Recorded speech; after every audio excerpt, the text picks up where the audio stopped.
Alors, l'Italie a sous-estimé le potentiel du marché de l'électrique sur son sol. Le budget de 240 millions d'euros a été épuisé en 9 heures. D'accord, bon. Les consommateurs italiens pouvaient prétendre à une aide jusqu'à 13 750 euros. Pour obtenir ce bonus, il fallait répondre à plusieurs critères, notamment avoir un revenu annuel inférieur à 30 000 euros. Mettre à la casse une vieille voiture Euro 2 et acheter une électrique qui ne dépasse pas les 35 000 euros. Une aide de 6 000 euros était en revanche disponible sans condition de revenu. Il se trouve que les 240 millions d'euros alloués aux voitures électriques ont été épuisés en l'espace de 9 heures. Les demandes ont été tellement nombreuses que le site a été clôturé. Les aides pour les hybrides rechargeables, hybrides simples et thermiques sont toujours... Il y a des aides pour les thermiques aussi. Pourquoi en fait? En Italie, la part des voitures électriques dans les nouvelles immatriculations est très faible. Elle n'atteint même pas les 5% contre 17,7% en France.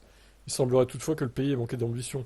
Le budget de 250 millions d'euros pour favoriser l'électrification n'était clairement pas suffisant. Pour rattraper son retard, l'Italie va probablement devoir remettre la main à la poche. Depuis 2016, par exemple, l'Allemagne a mis 10 milliards sur la table. Et la situation dans laquelle se trouve actuellement le pays prouve que le bonus joue un rôle majeur dans l'adoption des électriques. Ah, les Italiens, oui, dès qu'il y a un bonus, ils veulent acheter des voitures électriques en fait.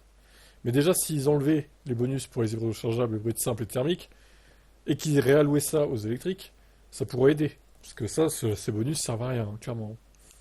Quel est votre avis?